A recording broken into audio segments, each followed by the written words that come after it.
You'd like to race. Presented by Peterson and Smith Equine Hospital. Truth is, I help horses with people problems. Now here's the Brit on the bit, Louisa Barton! Yeah, baby! Welcome to the Horse Talk Show, presented by Peterson and Smith Equine Hospital and Complete Care. Thank you to Larson Farms, our broadcast sponsor, Idaho's finest alfalfa. And I know Gigi's thinking right now, the hay video didn't play. But we'll have it coming up for you in just a minute. So I'm sitting here all alone with this fantastic box of chocolates that Brookledge gave us today from the summit, and they're quite nice. And I was going to share them with my co-host and Alan Davies, who was also going to come in and talk this week, and both cancelled. So you get just me.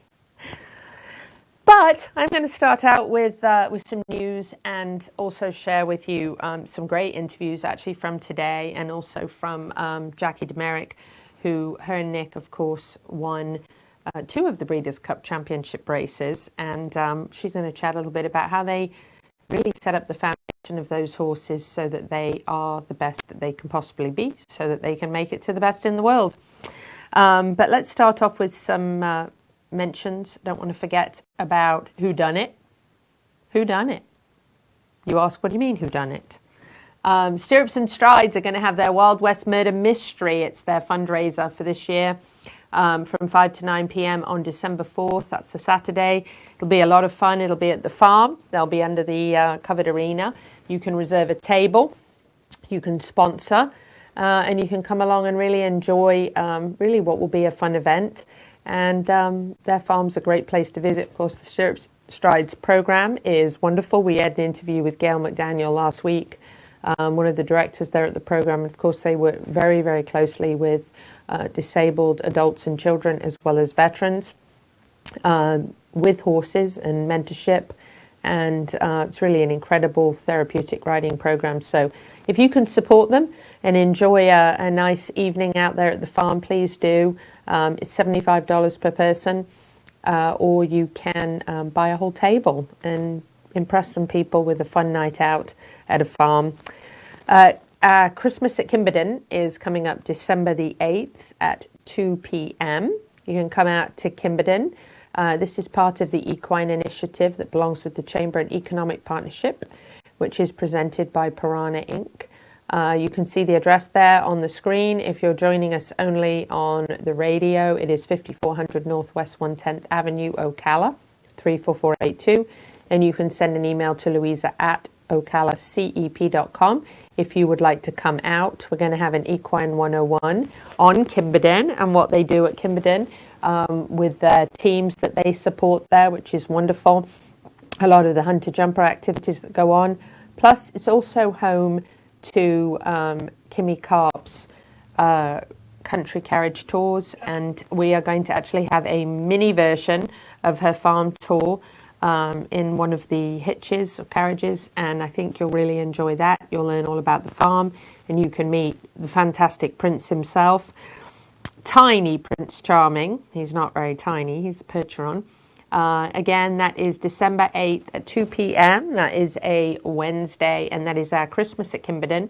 We do decorate a equine-themed tree every year, so we do ask if you would please bring a equine-themed Christmas tree decoration with you. That would be wonderful. We will hang it on the tree, and we'll sell that at the auction or business after hours the following week.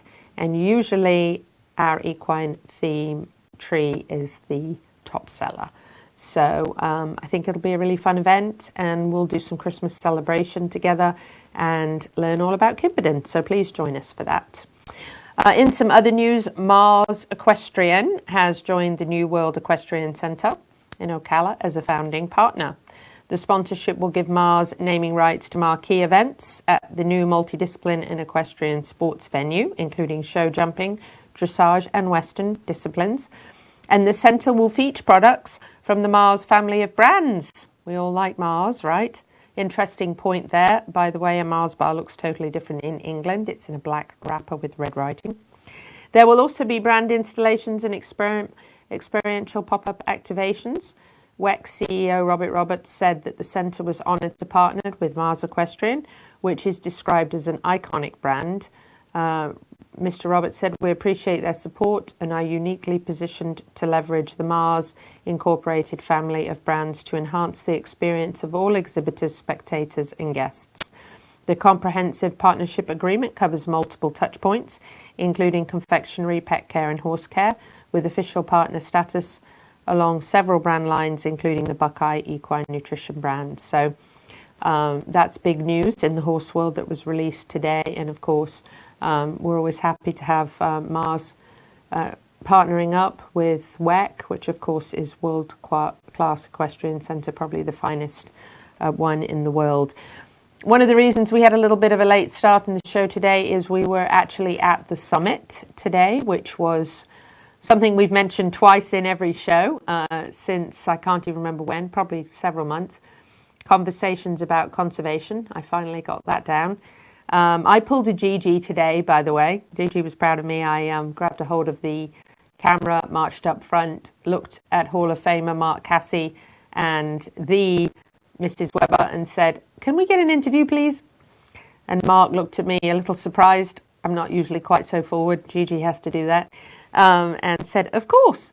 So we actually managed to get them both at the same time. We're going to share that with you later. And I think that is really, really neat to get the two of them, because couldn't probably have two more iconic figures from the Ocala-Marion County area. And obviously our focus is definitely on here. We spread our wings at times and go here and there. As you'll see later on, we were in Aiken. But we certainly like to centre everything back here on the horse capital. Another issue that has sprung up lately and recently in Hendry County, there has been some concern, but also closer to home, we actually had an occurrence of some dogs fatally attacking a horse. That actually happened here in Ocala just recently. Going to be addressing that within our advocacy group here at the CEP. But also this happened in Hendry County. A lot of people keeping their fences and gates and things locked down because two dogs did fatally attack a horse, and the Wink News spot actually covered this. The owner was too upset to talk on camera, which I totally understand. It's just an unbelievable situation, and they basically had to get the dogs off the horse apparently, which is very sad, and had to call the neighbour and then call the police. But it's really heartbreaking. Apparently it was an older horse, and it doesn't make any difference. It's heartbreaking. But, you know, this is something to think about if you have dogs that, you know, are trained to hunt or track animals.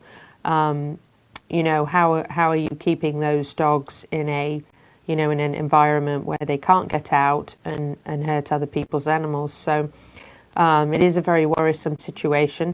And having heard about this now twice in the last few weeks, it's definitely something, you know, something to think about and to be concerned about if you have neighbours in your area that have, you know, caged dogs that are used and trained to hunt.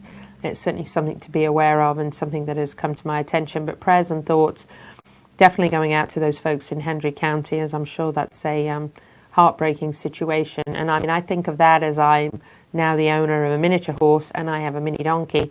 And my mini donkey's pretty tough and a pretty good little defender of my boundaries, but it certainly does make me think about that if they were overcome by dogs, perhaps that they, you know, couldn't do anything. So it's certainly something to be aware of. We're at the end of this segment and we are coming right back with Dr. Adam Cayot. We're going to talk a little bit about snake bite. So stay with us on the Horse Talk Show, or with me, and we'll be right back.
The Larson family has been farming hay in Idaho for generations, with a mission to always provide high-quality hay products at a fair and reasonable price. Larson Hay loves to meet new customers while always honoring the ones they already have. Find Larson Hay on the web at larsonhay.com, like them on Facebook, and definitely visit one of their locations. Larson Hay, Idaho's finest alfalfa, and our television broadcast sponsor.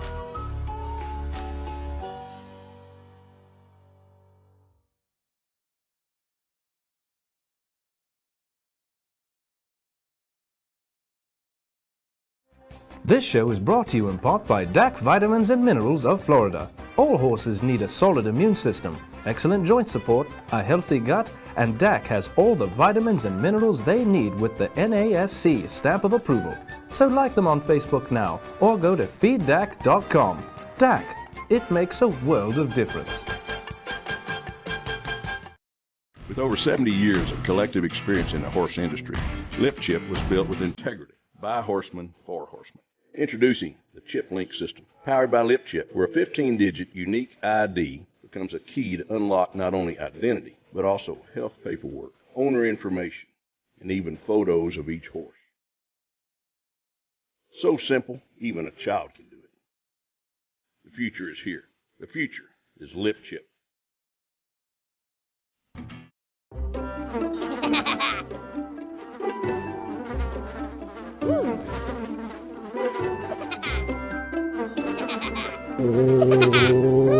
Horses.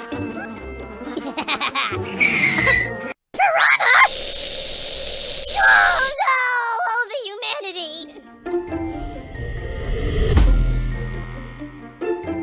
Oh, piranha.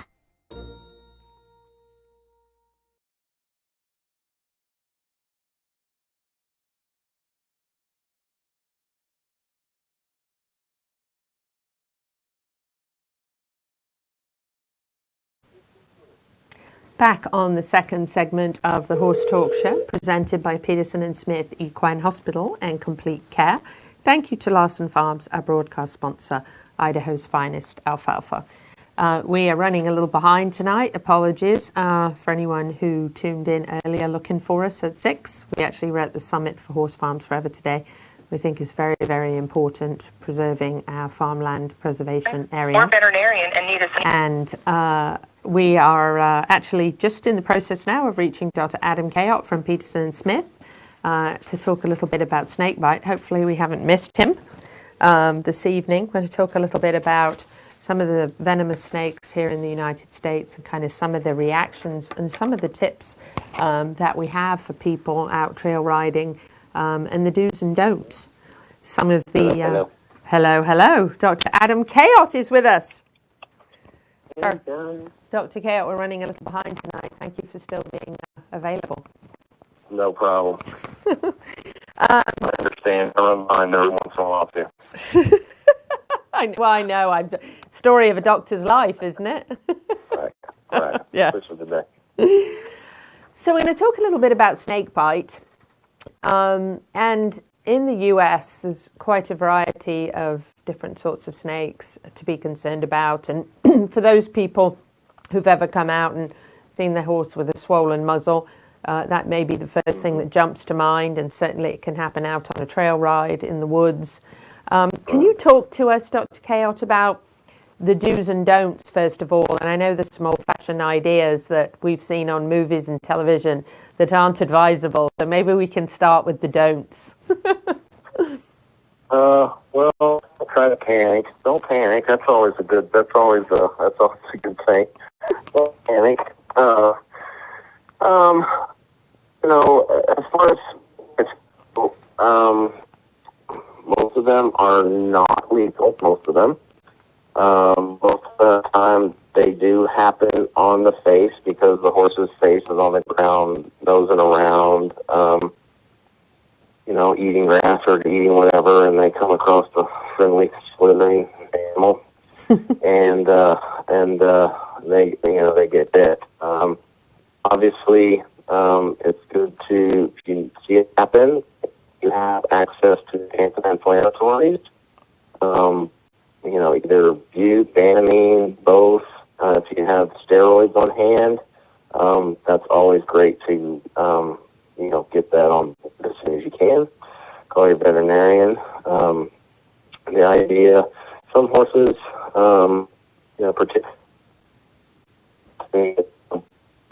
particularly bad reaction with them at some hospitals, and we can, I don't know how to help, but so.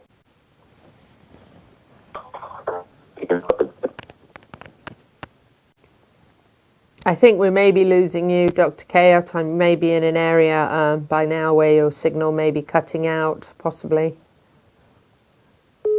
Yes, I think we did lose him. I think he was probably in an area, possibly out at one of the farms that doesn't have a great signal. Well, one of the things I found interesting when I was studying this was the fact that because a snake is aware of how big the horse is and knows that it actually can't eat it, that one of the things a snake does is not waste its actual venom on the horse because it's not a worthy prey to waste venom on, which I thought was rather interesting.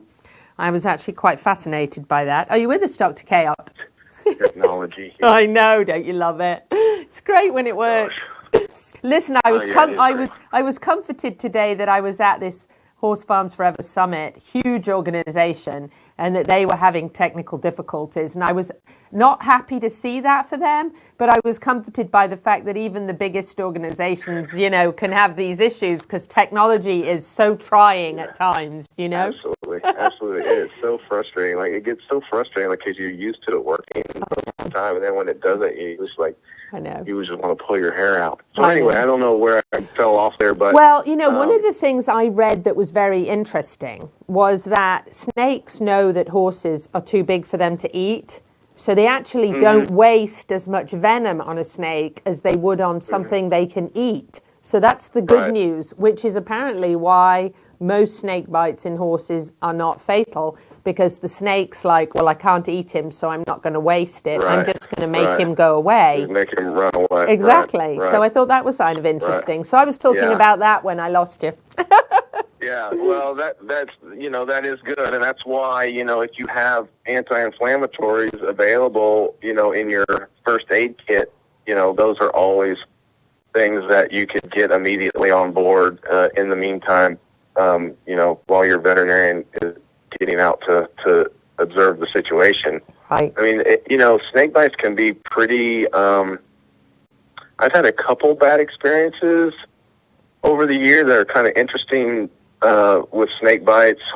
One was just happened recently, probably within the last year or two. Water moccasin bit a horse on its leg, and then so that wound then developed into pitheosis, which is a really bad, like fungal / bacterial infection that's just awful. And so we ended up dealing with that horse, and the end of the story was that it was good, but it was a long process. And I had a horse years ago that presented as colic because he wasn't wanting to defecate, and it's kind of a long story, so I'll just kind of shorten it up. But the horse lived out kind of in the forest way, and we ended up finding out that he got bit on his tail by a rattlesnake. Wow. And the reason we figured that out is because the tail became gangrenous over time, and it literally fell off, the whole tail. No. Yeah. Wow. He had, he basically looked like a bulldog. Oh my gosh. It was just a stub at the top. And what we think happened was that, he laid down and rolled or did whatever and happened to lay down at the wrong spot. The tail bit the head of his, or the snake bit the head of his tail. Yes. And so he wasn't wanting to poo because it hurt. And it was really painful to do so. From all the swelling on the dock of the tail, most likely, and you couldn't see anything. You could not see it at all. No. And, they kind of funny because the neighbor happened to see a rattlesnake, and they killed it, and it was huge. Ooh. It was huge. And, so, it can have interesting outcomes. Yeah.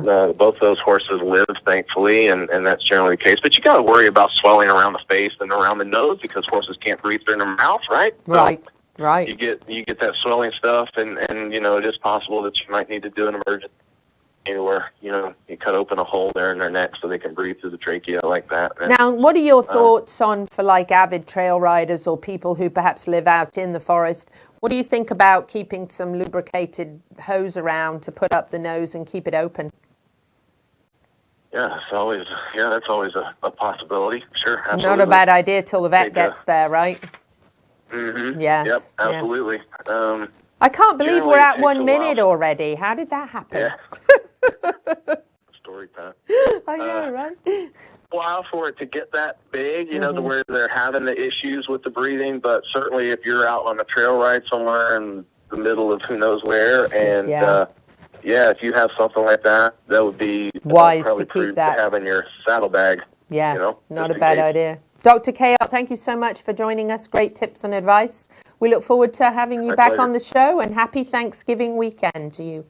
Sounds good. All right. Thank you. Enjoy. We'll be back in just a few minutes. We're going to have Sara, Mark, and Jaqui coming up in the next few segments. We hope you enjoy it. Stay with us on the Horse Talk Show. Thank you to our presenting sponsor, Peterson and Smith Equine Hospital and Complete Care, and Larson Hay, our broadcast and television sponsor, plus supporting sponsors, DAC Vitamins and Minerals, Seminole Feed Stores, Piranha, TT Distributors, and the Hilton Garden Inn, downtown Louisville. This show is brought to you in part by Seminole Feed Stores, family owned since 1934. Manufacturing fixed formula horse feeds with mindful monitoring and quality ingredients right here in Ocala in an all-natural, non-medicated feed mill. Seminole Feed, simply the world's best and safest feed. Like them on Facebook now or find them at SeminoleFeed.com.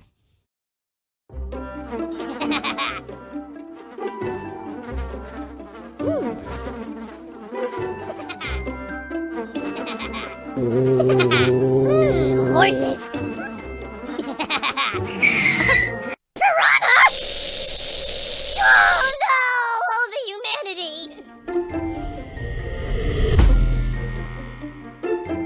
Oh, piranha. Hi, this is Hall of Fame jockey Mike Smith. You're listening to the Horse Talk Show. I'm Louisa Barton for the Horse Talk Show here at Ocala Breeder Sales with our Hall of Famer. We like to call him Ocala's Mark Casse. Lots of claims to fame there. And also another Hall of Famer, in my opinion, Mrs. Weber. And this is a wonderful day for Horse Farms Forever. We've certainly celebrated this first Acorn Award here. And I'm just going to get a few words from Mark and Mrs. Weber about today. Mrs. Weber, tell us how you feel today and why this is so important to you and to our county. Well, it's important to me because without Ocala and the Horse Farms Forever, I couldn't have horses and give them to Marvelous Mark. And so to have a great place to race horses, not only from the feeling of the land is good and nutritious, but also the talent all in the neighborhood makes it a win-win. It's incredible. And Mrs. Weber, you have 2,500 acres here of the most beautiful farm, probably the most beautiful in the county. Share a little bit just briefly about the history of that and why that makes all of this so important. Well, I started out in the 60s with 1,000 acres, and I've just tried to add more land. As they say, try to ask your neighbor when they don't want it anymore if I could add it on.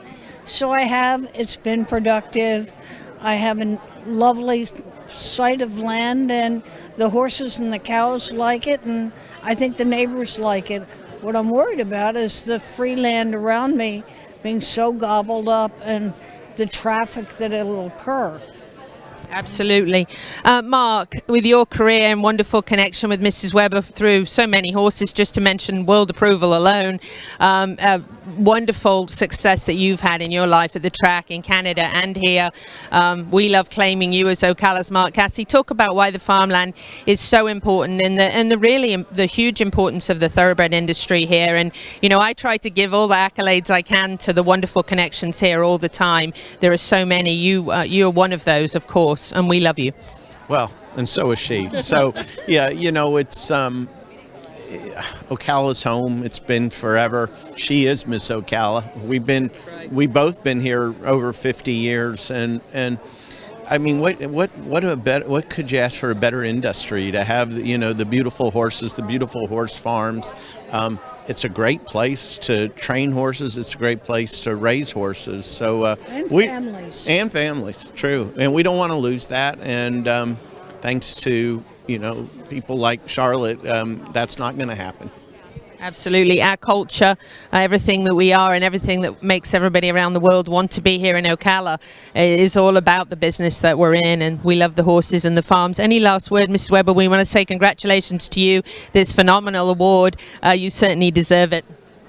Come raise some nice horses and cattle. It's a great place to be. Sunshine and good health. Last word, Ocala's Mark Casse, our Hall of Famer. Just, you know, I mean, Charlotte said it best. I mean, we learned today through what we've always known. Ocala is a great place to live. Everybody wants to be here. That's right. Here with Mrs. Weber and Mark Casse, I'm Louisa Barton for the Horse Talk Show at OBS for the Horse Farms Forever Summit. I'm Louisa Barton for the Horse Talk Show here at Ocala Breeder Sales with Sara Powell-Fennessy, the Executive Director of Horse Farms Forever. We have just experienced a wonderful learning environment about the horse farms here in the horse capital of the world from some key people who got a chance to speak. And Sara was an integral part of bringing all of this together. So I want to talk a little bit about why and kind of what Sara thinks is going to come out of this. Sara, thank you for being with us. Tell us a little bit about what brought about having the summit. You got to help me. Conversations about conservation. I've been saying that for weeks, haven't I, Gigi? And I'm actually getting quite good at it. It's definitely a tongue twister if you've ever heard one. So as Kevin said, what the whole idea behind this is it's a continuing conversation. While Marion County is one of the fastest growing cities and counties in the nation, it is so crucial that we are in front of growth and planning in such a way that we thrive entirely as a community. Our rural lands, our horse farms, the business community, our downtown area. So it's so crucial that the community as a whole be educated as to why, where, and when Marion County is growing. And I agree 100%. And I think sometimes when we see growth and we see businesses coming and people coming, we're on alarm. Where are they going? But I think what he talked about as far as our spaces and how much space we have and how much of those people move, how many of those people actually move into the city, not even those surrounding areas, and how well that's being monitored and how great Horse Farms Forever does, of course, as a watchdog, which I don't think that could be described any better way than you guys always with your eyes on the target, you know, to make sure we do maintain that. But I think helping people understand that balance, you know, that we don't repeat mistakes that we've seen in other areas have happened with urban sprawl and that sort of thing. Exactly. Yep, you hit the nail on the head there. It's extremely important. And as Kevin said, there's really a misconception about what infill growth means or what it means to grow densely. When you have somewhere like Marion County and Ocala, that's what you want in order to preserve our open spaces and that beautiful area, the farmland preservation area. We need to be able to get behind and support good growth that is taking place where infrastructure already exists. So Kevin does a great job of explaining both ends of the coin there on that. So we were really thankful for that and really enjoyed having Kevin as a part of the event. We had some major players in the horse industry today here for this. I was so impressed to see Mrs. Weber, Hall of Famer Mark Casse, the de Merics, who just won 2 of the Breeders' Cup races, major championship races from horses from all over the world competing against theirs. They won the Juvenile and the Classic.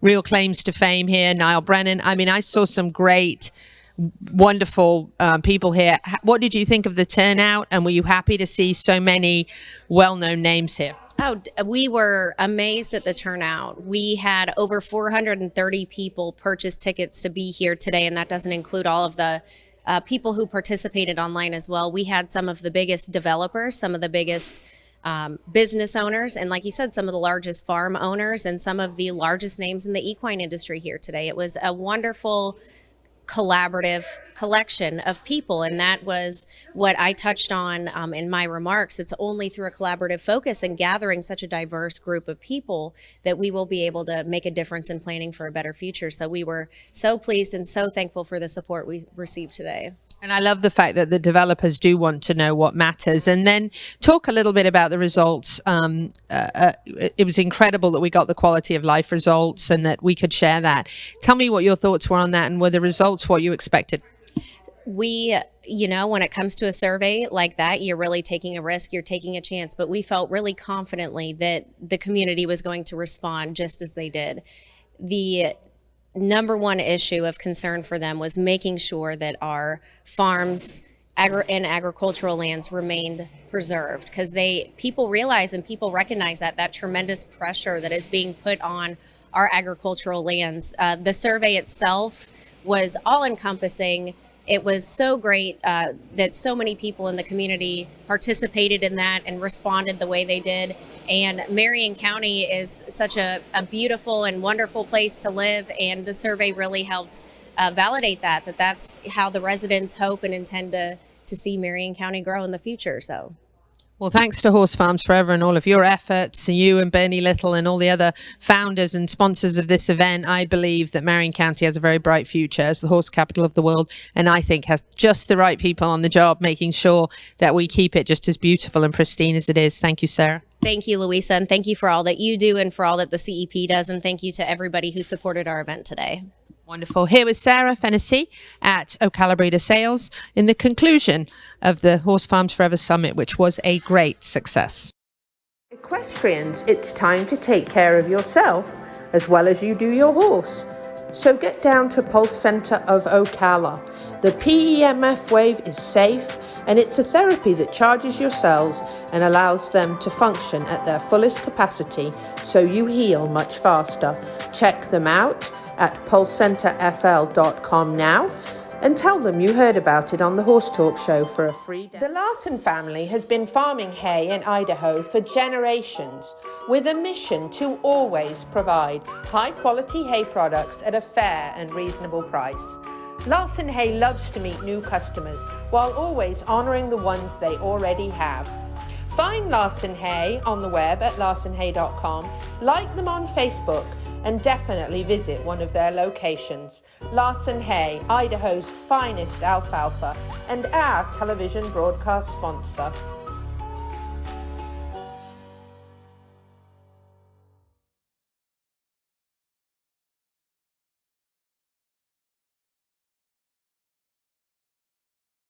Welcome back to the Horse Talk Show. You never heard of a talking horse? Well, listen to this.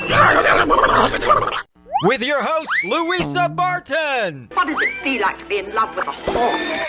Presented by Palm Chevrolet, your hometown Chevy experience. Back in the saddle again. Now, here's your pretty Louisa Barton. You're fab. You're switched on. You're a bit of all right. Yes. Yeah, baby. Yeah. I'm Louisa Barton for the Horse Talk Show, and I'm here with a very good friend of mine, Jaqui de Meric Training and Sales, here at the farm visiting right before Thanksgiving for a special event they're having. And Jaqui is going to chat to us a little bit about the process of starting a thoroughbred. Of course, Jaqui and Nick are super successful. Every year, them or their family members who work with them here at the farm have horses that graduated from their farm in the Kentucky Derby, the Breeders' Cup, and many other Grade 1 and 2 stakes races across the country and the world. And their process is very, very impressive. We've watched them in action, everything from Jaqui starting horses in the round pen to Nick galloping on his faithful pony horse alongside sets of horses very early in the morning. And I know that their day starts very early. Jaqui, thanks for taking the time to be with us. Tell us a little bit about how your day goes during training season. I have like kindergarten here. I get the babies in when they first come from the sales or from farms, and they come to me and we introduce them to tack and a rider and try to kind of engage them as partners instead of it being a submissive type of a situation. We like to make them feel calm, cared for, but respectful. I mean, it's not all coochie huggy. We're very much, they very much is a respect situation, but they are learning, and they're like any young thing. They love something new, but they have very short attention spans. So our method that we use, and I tend to do most of the starting of the babies, we don't like to say breaking, because breaking connotes something quite different. We like to say introducing them to tack or starting them, under tack. And I learned from Martin Black, who's a wonderful 5th generation Idaho horseman. And he taught us about 25 years ago, probably he came. And he comes every year when he does clinics here in town and stuff. And he's a wonderful friend and a great mentor. But we start the horses when they first come in. We give them a day or two. We always make sure their teeth are done. It's very important that their teeth are floated and they don't equate a bit with pain of any kind. We want this experience to be positive from the get-go. What happens is they'll come in, we'll put a nylon halter on over their regular halter and a long shank. The groom will lead a horse into the round pen, hand off to me on my pony. I'll dally off onto my horn. Just take 1 or 2 turns. You don't want to get yourself in a bad situation because it can get a little hairy sometimes. And then I have a flag, which is actually just, I can either use a fishing pole or now I'm using bamboo, but bamboo pole with basically plastic bags attached to it. It's like the old Indian method of sacking out a horse. You're basically rubbing that flag over everywhere the saddle's going to touch. So they'll come in to the pen, hand off to me. My pony is there as kind of like a big brother type situation. He's like the strong guy who's going to say, "It's all right, kid, don't worry about it. Everything's cool." And so he's there. The colts sometimes want to get a little bit aggressive, a little studdish with the pony. Again, I have my flag, so sometimes I will have to, say, "Hey, that's your space. This is my space." We all retain. Respect is essential to this experience. But we also use a lot of comfort. I scratch, a lot of scratching, a lot of petting. I touch their ears, their head. I try to rub horse hugs. Horse hugs. Scratching is the rascar is what the Mexican guys call it, but it's and chichi in Korean. But basically, you're just like a horse. You see horses in a field, like a mare with her baby, or friends in a field when they stand nose to tail and they chew on one another's withers right behind the mane, and that is like the ultimate horse hug. That's like, you can comfort one, you can change a horse's attitude anytime, wherever you are, whatever you're doing. If you see a horse in distress or getting nervous, if you start scratching, you will see him melt in your hands. Their tongue will start coming out, their lips will move, their eyes will soften. It's all really about paying attention to how the horse is reacting, because they can't speak, obviously, but they're extremely intuitive, and they also are very very expressive if you can just shut up and pay attention to them. Yeah. And then talk about both sides of the body, so both eyes seeing and both sides experiencing the same process. Right, exactly. That's a very important point. A horse, Martin Black has written a wonderful book called Evidence-Based Horsemanship with a neuroscientist, Dr. Stanley Peters, Dr. Stanley Peters, and it's a wonderful book. If you should really read it. It's fabulous. But it's all about how horses perceive, how their brains actually work, and how their chemicals work. And the eyes are super important, because when you see something from the right side and you show him something and he experiences it and he's comfortable with it. We've all had that experience where you ride out somewhere and a horse spooks at something and you get them through it and it's all good, and then you're coming back home and you go past the same thing and the horse freaks out because he's coming the other way, and you think, you idiot, I showed you this, we saw this, you were fine with it. But actually he did not on that eye, because what he's processed from this eye stayed in this side of the brain. But when you see something from this eye again, it's a completely new ball game. So everything we do both sides. And it's important from any time you handle a horse. You should always, we all tend in the thoroughbred world to stay on one side of the horse, always. You lead from that side, you pick feet from that side, we all tend to stay on one side. And horses, you get on the other side, they'll get very reactive. So whenever you're handling them, you should always just try to go on both sides of your horse and just, acclimate them to everything. But yes, with the flag, so they'll come in, the flag, I'll take the flag once they're okay with the pony and not trying to mount the pony or run away or be terrified. I'll show the flag, I'll rub the flag all over them, the bodies, wherever the saddle's going to go. I'll never get it in front of them because a horse has no vision right directly under his eyes. So you never ever bring something up like that. That's when a horse spooks and starts. And never bring it over. I never try to go like over their head, because that, they'll be frightened then and try to go under. So always keep the flag kind of low, shoulder area, body. I'll run it up and down their hind legs. You can see if they're going to be a kicker. It's a great thing for a kicker because they'll kick and kick and kick and kick and kick and kick and kick and kick. And I can hold the flag. I had one filly for 40 minutes who kicked until she kicked herself about 3 times and then said, "This is not a good idea." And she then became really sweet. Yeah, so it's a great thing. So once they've done that and then they're leading, I'll lead them with a pony and make sure they're following the pony nicely. And then the rider will come in with his tack. And we'll very gently take the bridle. The rider will scratch the horse, introduce himself, say hello, scratch, let him know everything's fine. We'll put the reins over their head, and then the bridle. And when you're very important thing with horses' ears, they're very sensitive. Their ears are the most sensitive part of their body, and nothing makes me more angry than someone grabbing an ear or putting a twitch, heaven forbid, on an ear. It's horrifying. But anyway, so ears are very important. So you be very careful as you put the bridle on not to pop their ear, because if you pull their ear forward and release it, it makes almost an explosion in their head. So everything's very slow, very easy. We just go over, bridle on, then you go. We put the pad on the saddle and put the girth on. And most of them at this point are still very happy. They're not that worried about it. We tighten the girth just very gently, not tight at all.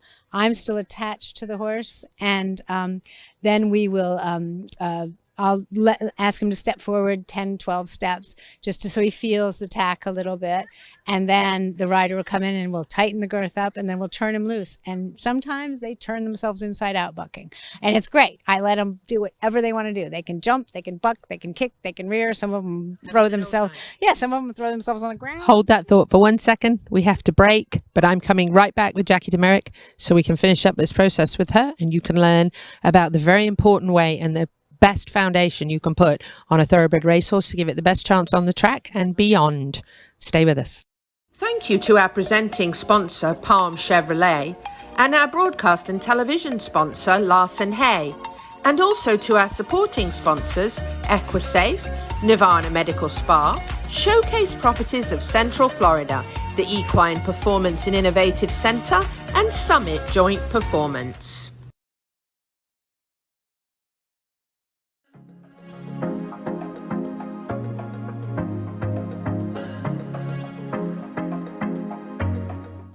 This hour of the Horse Talk Show is presented by Palm Chevrolet in Ocala, where the entire team is committed to making your experience in sales and service hassle-free and easier than ever with no games or gimmicks. Come in and visit on Southwest College Road or online at palmchevrolet.com. A second-to-none experience with all the amenities. Palm Chevy, find new roads. World-class equine rehab promoting faster recovery is available at the Equine Performance Centre Ocala. Hyperbaric oxygen therapy, an underwater treadmill, a saltwater spa, an aquapacer, magna wave, a vibration plate, swimming pool, massage and laser therapies. With post-surgical care, memberships, packages and BOGOs, EPC delivers a rejuvenated horse through proven and innovative rehab. Like Equine Performance Centre now on Facebook and find them on the web at epcrehab.com. Hi, this is Hall of Fame jockey Mike Smith. You're listening to the Horse Talk Show. Back with Jaqui de Meric from de Meric Thoroughbred Training and Sales. Her and Nick start horses and get them ready for their racing careers. And I believe, as a horse person, that the foundation of a horse and the very starting of a horse, and Jaqui mentioned not calling it breaking, because breaking a horse and forcing it to submit will, first of all, not give you the best horse that you can have, but it'll also give you a horse you can never truly trust. And I really believe the success that we see in the horses that make it to the top stakes races and even become great OTTBs after the fact is because of the people who start those horses. And I don't feel like Ocala Marion County gets nearly the credit it deserves for the wonderful trainers we have here in Jaqui and Nick and the team they have and their family and their son and his wife and their daughter Ali. I've seen this over and over again and the success. So we were talking about up to the point where we put the saddle on and maybe they buck and carry on and run around and all of that, and some do and some don't, I'm sure. Kind of what's the next step after that, Jaqui? Okay, after they've had, we let them sort of what we jokingly refer to as cook. We let them cook in one round pen. They stay 15, 20 minutes, and some of them will even lay down, roll, try to get the saddle off, rub against the wall, whatever. And then they're pretty much happy with it. The stirrups are down at this point, so they felt the stirrups bumping them, etc. And then we have several round pens, so we'll usually have two going simultaneously. So we leave the one horse, go and start another one. Then we come back to the first horse, and my rider Marco Hernandez is who I start all of my babies with. He's very, very talented, gifted man. He's wonderful. He's worked for us for like 17 years, and he will go in and teach the horse how to move. Like he'll just hook a shank to the horse and turn them and bump them with a stirrup and move the saddle and make as much noise and as much body movement as possible. The thing is, we don't want to be tight, because if you're tight, the horse is tight, everybody's tight, it's a bad situation. You want to be reading that body language. You want to be happy. You want to be loose. You want everything to be a nice, positive experience. The horse gets nervous, tight, scratch, scratch, scratch. You can mellow him right out. So then we'll do that. Then he'll hand the horse back to me. I will then take my flag again, and I'll do what everyone refers to as the blessing. I'll go over their back, over their withers, over the head. The withers are the only spot a horse cannot defend himself. He can't do anything there. That's where the mountain lion's going to jump on him and eat him. So that's the part, like we've all probably had the experience of bellying a horse, putting weight on them, having them accept that, until that moment when you get up there and you sit up, and then they see you and it can get hairy. So that's because they're seeing that with their peripheral vision. They're seeing you sitting up there. So I sort of desensitize them a bit with that flag over there first, so they know it's not going to hurt them. Then Marco will step on the horse. We get up on the horse, and very rarely do we have a major reaction. I mean, sometimes you'll have a little skitter and a jump, and if so, we back up, stop, get off, start again, comfort everybody, start again. Just try to keep it real happy, real smooth. Again, my pony's right there. Fillies sometimes will snuggle right up to him and like hide their little faces against him, But I try to make him stand back a little bit and pay attention and accept what is coming.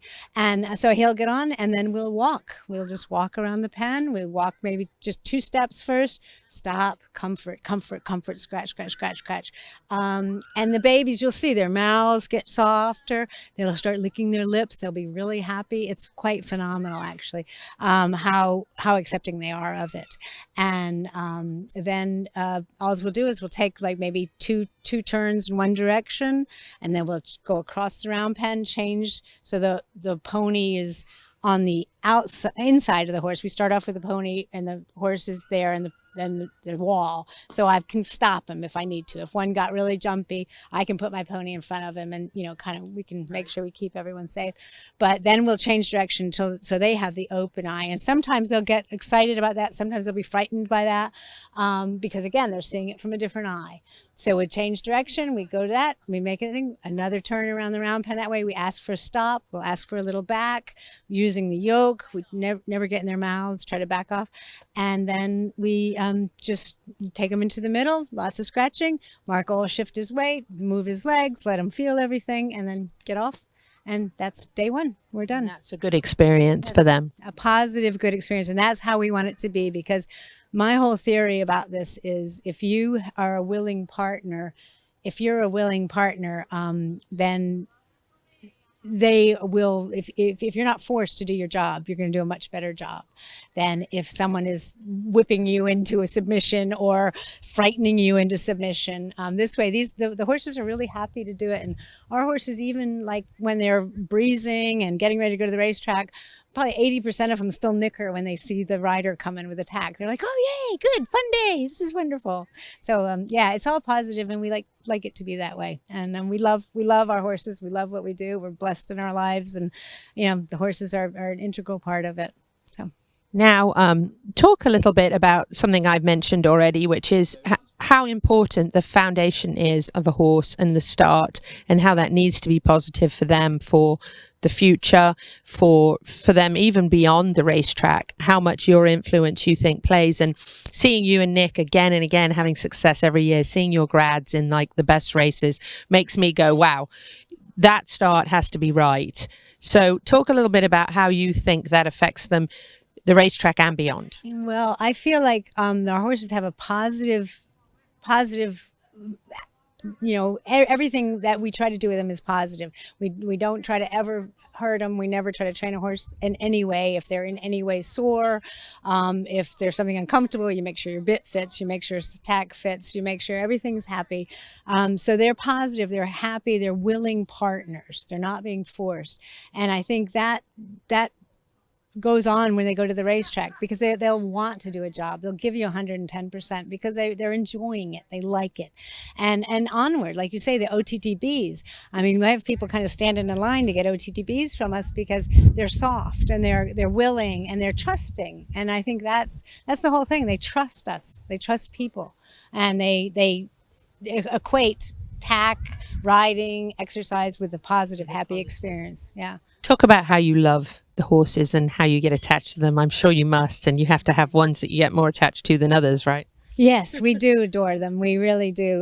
We love, you love, no, I can't say you love all of them because some of them are jerks, but we try to be real nice to them and just say positive things, even if in your heart you're not having it. But no, we do adore them, and it is kind of hard sometimes to sell them, because we do sell a lot of them.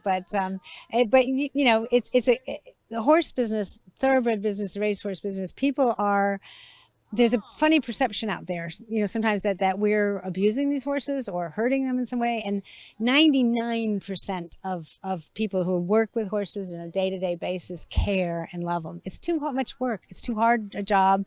There are always monetary rewards, but they're not, every time you turn around. So you have to love what you do, and you have to love the animal. And so I think the horses they're in our blood. There's no way. We just love everything about them. When we are, not training, we're trail riding and having fun with our horses. So we love it. And our family, is very blessed in that we all ride. Our granddaughter's showing, the kids ride. Everybody enjoys spending time with the horses and on the farm. It's truly a labor of love. Last question, because I know Nick needs you.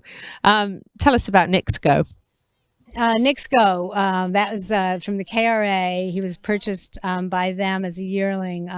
Mr. Jinwoo Lee has an incredible nicking system. It's a system he designed and came up with himself, and it's been very, very, very productive. He's had, I think he purchased 8 horses, and he's had 3 graded stakes winners, and none of them cost over $70,000. So it's quite amazing. But Nixco we had as a yearling with a group of horses that he'd bought that year, and he was slated to go to a 2-year-old sale. He did go to the April sale, and anyway, long story short, he breezed well. They were hoping that he'd bring a lot of money. It didn't seem like the market was going to support it.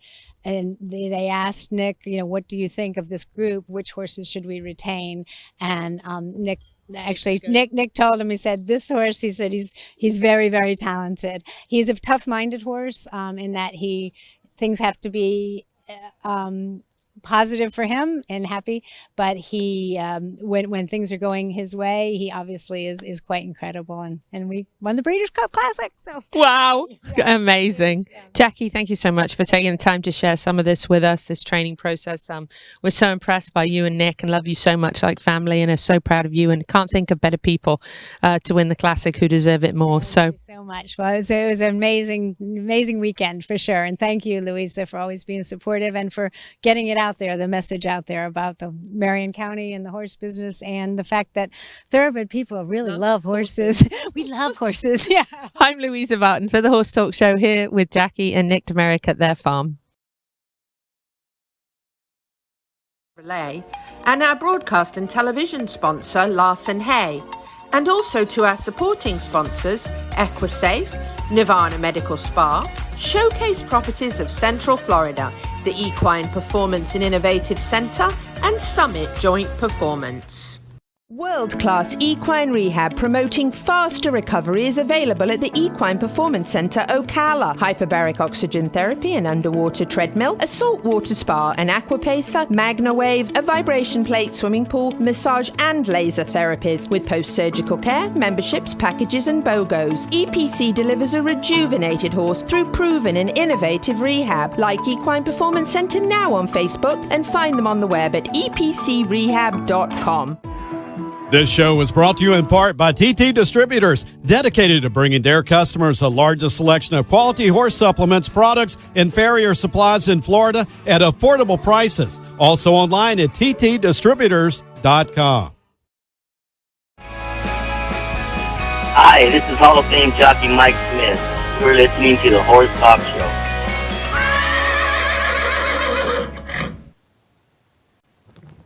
On the last segment of the Horse Talk Show, presented by Palm Chevrolet, your hometown Chevy experience. Thank you to Larson Farms, our broadcast sponsor, Idaho's finest alfalfa. A few takeaways from Jaqui there.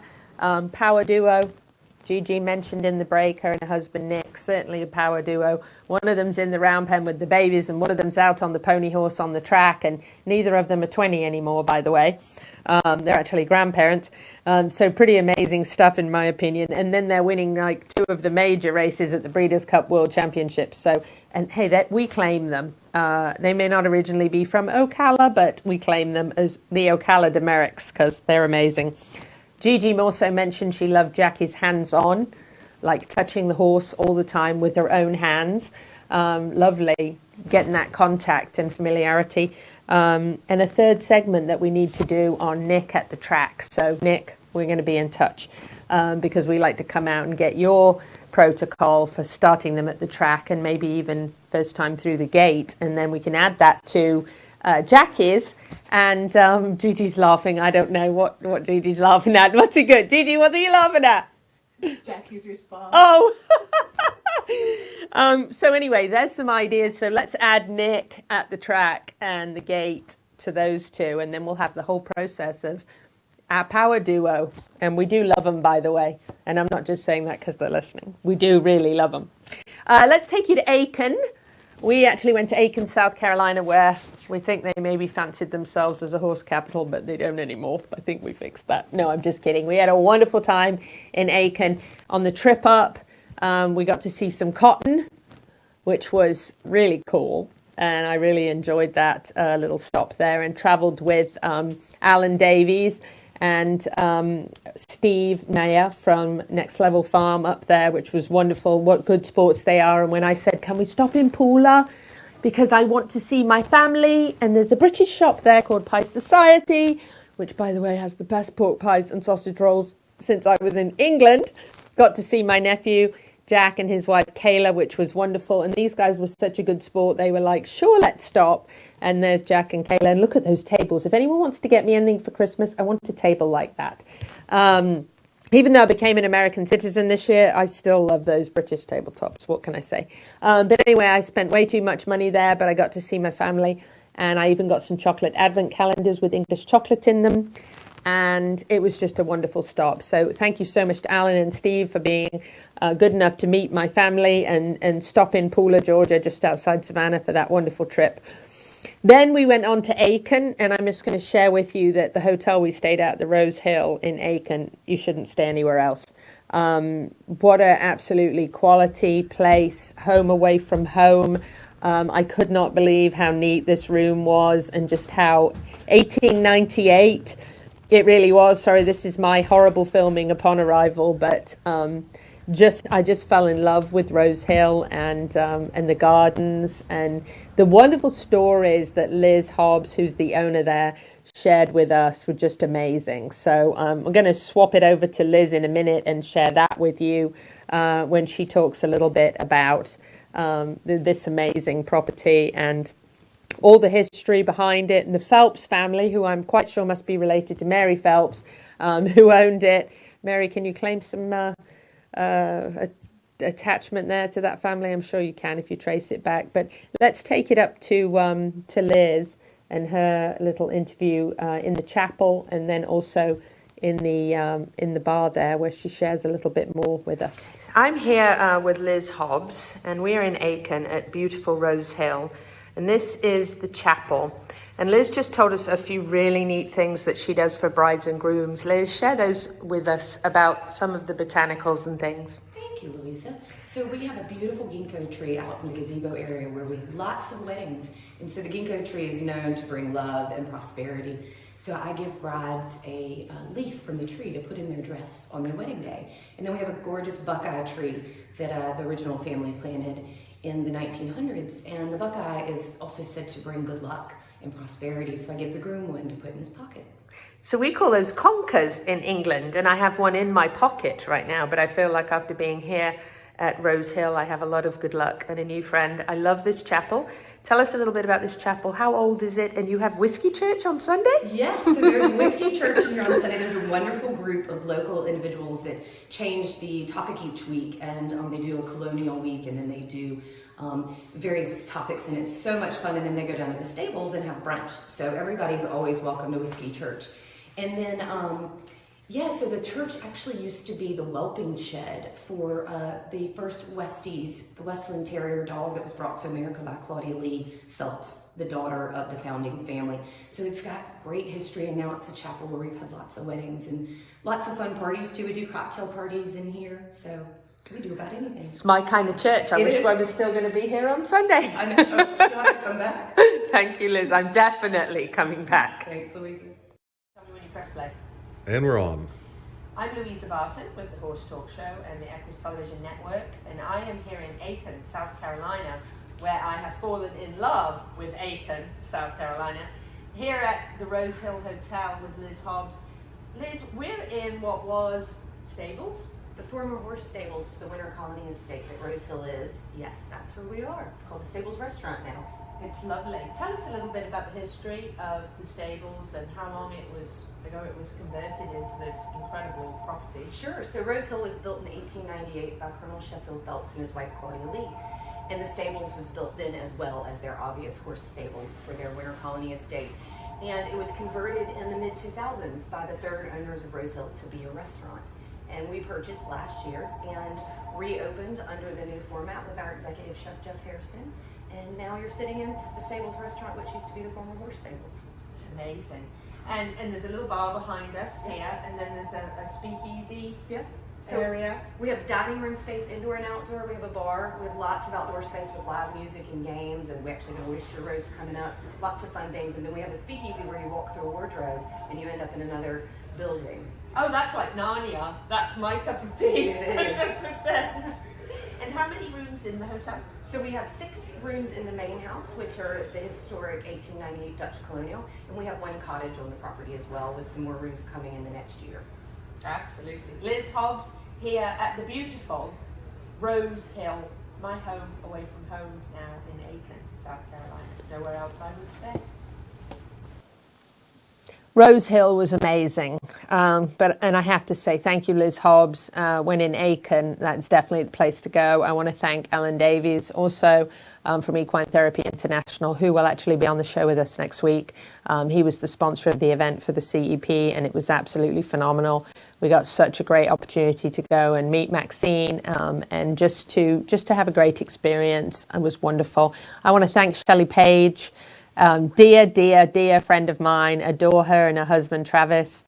They are just both absolutely wonderful people. They hosted us on their porch the next night after the event, and I'm just going to say what happens on the porch stays on the porch. I also want to shout out to Brandy and Allison, two wonderful new friends that we made, as well as Suzette.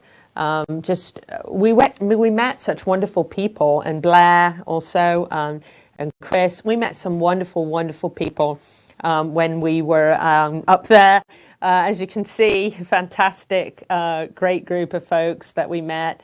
If I forgot to mention anybody, I'm sorry, but we just really enjoyed meeting all of you. And Brandy, who is Shelley's next door neighbor, is definitely going to be a lifelong friend for all of us. So it was really a wonderful time. It wasn't the horse capital, but I would say it was like Ocala, maybe a long time ago, smaller and a little bit quieter, but very horsey, very beautiful place. And certainly Rose Hill would be the absolute choice for a hotel there in Aiken, South Carolina. So what a great trip. What a wonderful opportunity to begin to sister as it is up Ocala and Aiken and make those connections that we certainly started to make while we were there. That's it for the show this week. Alan Davies will be in with me next week, and we'll get to chat a little bit more about the new treadmill design and the basis of all of that. So I'm looking forward to more information to share with you. And all I need to say now is happy horsing around, whether you're in the horse capital of the world, Ocala, Marion County, Florida, until the same time next week.